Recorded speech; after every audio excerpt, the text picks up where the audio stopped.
Hey team, how's it going? You probably wonder what we do to prep a car for clear bra or detail a car. Well, I'm going to show it to you all in one video, and there's going to be chapters below, so feel free to skip around and check out each section.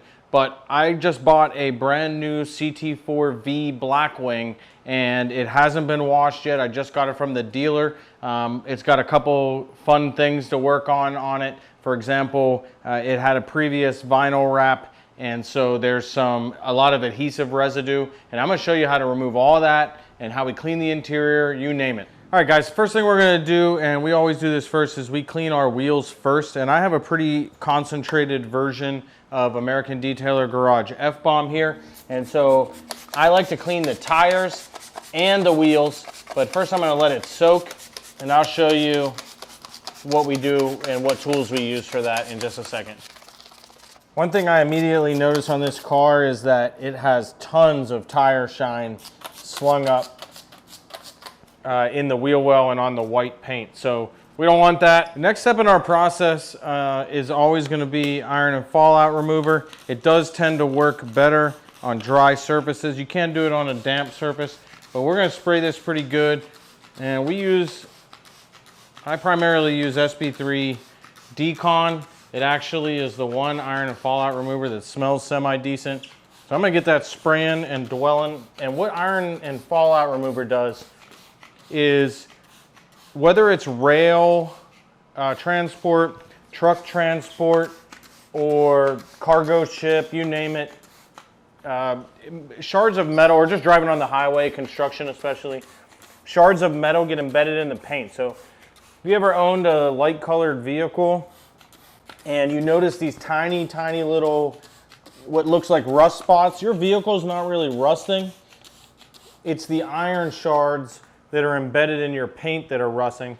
See all those little things turning purple? That's the iron reacting with the chemical. And you can, if the car's otherwise clean, you could use iron and fallout remover as a clay bar lubricant, but this car's pretty dirty, so I'm not going to do that. Now this car is going to get a full body clear bra after we're done detailing it. All right, so I dampened my Autofiber barrel blade, and I'm going to clean the wheels using this and the Wheel Paw. This is the Wheel Paw. This is better for the spokes I found, getting kind of behind them. F-Bomb has a soap base, so it provides some degree of lubricant. And then I've got this kind of medium bristle brush, and I'm going to just kind of scrub the tire. And that's to get not just grease off, but I'm trying to get any of that additional tire shine off. And we're just going to do this for the other wheels and come right back. Now in this car, we're going to take a couple extra steps just because it's so filthy and because of the level of prep required. So I'm going to rinse this off instead of using it as a clay bar lube as I talked about. Then I'm going to foam cannon it, wash it, and then I'm going to foam it again, or rinse it off, then foam it again, and I'm going to use the foam as a clay bar lubricant.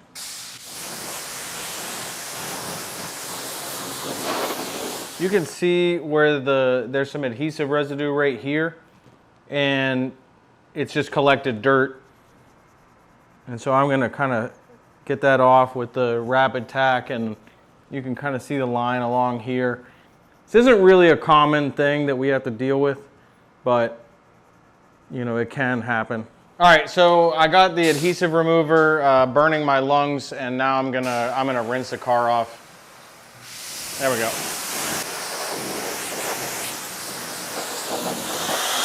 You can use American Detailer Garage Fuzion. It's basically our foaming version of Wipeout. And like I said, we're going to do this first foam. We're definitely taking more steps here than are probably necessary.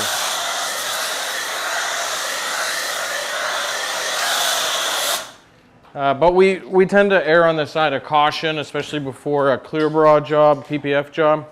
You don't necessarily have to do this if you're just washing your car. You'd be fine with the pre-treatment of the wheels and, you know, foam and a mitt, but you're gonna see some other extra steps we're gonna take here.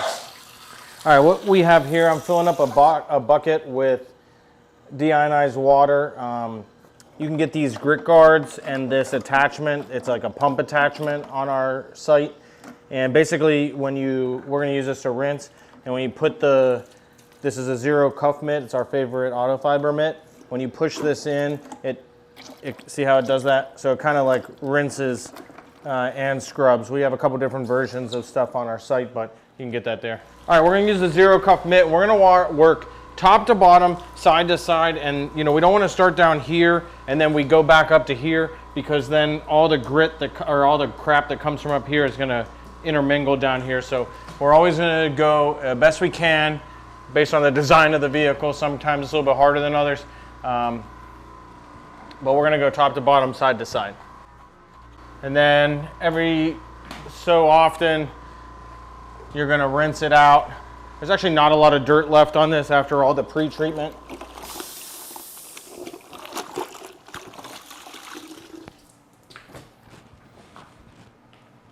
All right, because this car is pretty dirty, or was dirty at one point, I'm gonna rinse it off, then I'm gonna foam can it again. I almost never do this twice, so you could probably skip some of this, depending upon what your car is like, but I wanna get this off before I clay bar.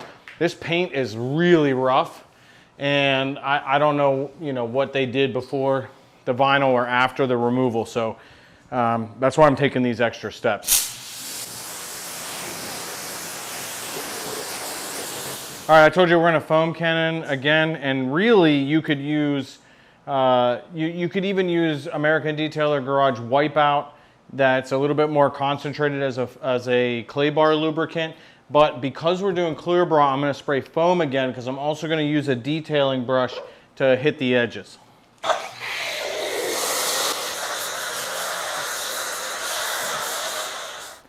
All right, next we're gonna use clay bar. You could also use a clay mitt, clay disc. There's all kind of options. I still use the old yellow clay. This paint is so rough. I don't know, you're probably not gonna be able to hear it on the microphone, but it sounds like I'm rubbing sandpaper here. And the reason we use clay bar in general, not specifically to PPF, is because not just iron, but other contaminants get embedded in the paint the same way the iron does that we talked about in the decontamination step.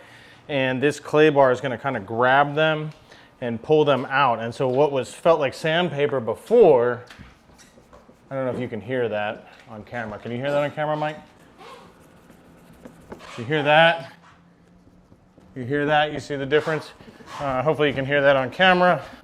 Mike is nodding. He says that you can hear it, so we'll see what happens when it goes to YouTube.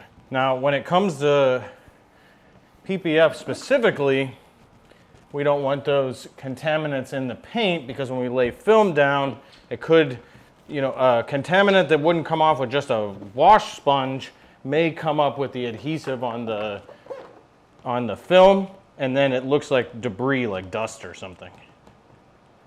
All right, we're gonna do this final rinse, and then we're gonna dry with the Dreadnought drying towel. Now, sometimes if I'm going straight into PPF, I don't dry with anything except for our F-lint or our Korean twist zero lint towels, because I don't want any lint to remain. But because I'm not PPFing today, I'm gonna do it tomorrow. I'm gonna prep the car today, I'm gonna dry with the Dreadnought, but I'm gonna rinse it off tomorrow anyways to try to dislodge any last bit before I get started. All right, we're gonna use our new Dreadnought Max to dry this off.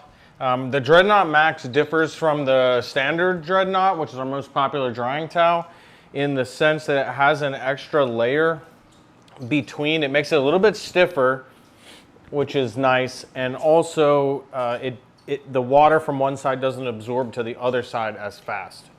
All right, now we always use spot-free water here. So if this water drips out, see how it's like, it may be hard to see because it's a white car, but see how it drips out? it's not going to leave a water stain on our car because we use spot-free water here.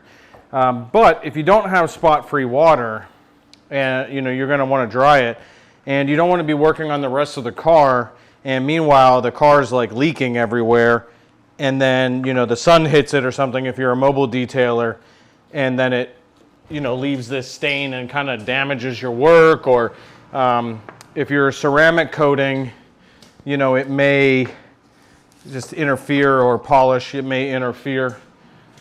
You don't want to get water on your polish while you're trying to polish. It's always messy. So you can kind of string them together too, even like this. And then if you have a car, like a Corvette, it's mostly composite plastic, but there's some metal skin.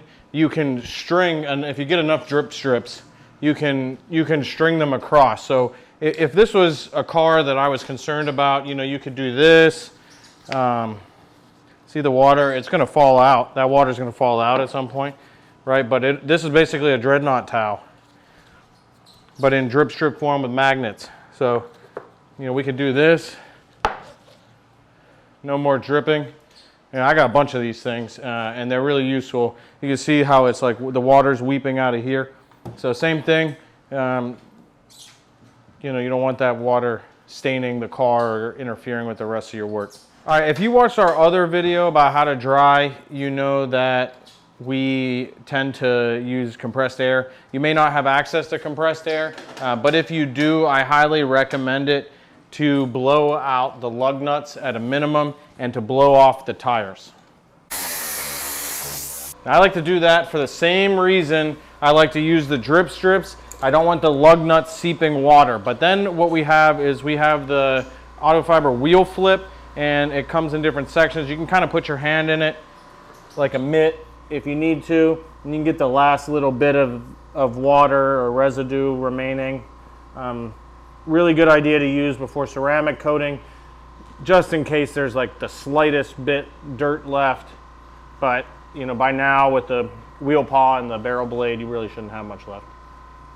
I have tons of videos that show you how to clean your windows inside and out, and I got a whole video that just shows you the process from start to finish. But just a quick thing, we like to use American Detailer Garage Breeze, and then I tend to use the inside out amphibian glass towel. It's got a twisted pile side on one side and a smooth on the other, and it's pretty streak free, and I like it because it's a little stiff. So we can clean here, and you see there's a little bit of streak left. I can kind of tidy that up a little bit. Bam, no streaks. All right, the last step before we really get ready to work on the car is we're going to use the Zen Mop, which can be used kind of as a squeegee, a dust mop, and a drying mop, and it comes with 3 heads for the mop itself. And they're basically like a Zero Cuff Mitt, honestly, in a mop form. And this will replace most of our floor cleaning stuff in the shop. You see look how much water I can push with this. So the Zen Mop can go side to side, you see it here, and then you can lock it into place if you want. And you can also lock it in lower or higher positions. See how it's kind of locked there? So I say that to say, we can get this and see how and we can bring all that dirt that we washed out, we can bring it out so that hopefully it doesn't dry off and then contaminate our PPF install.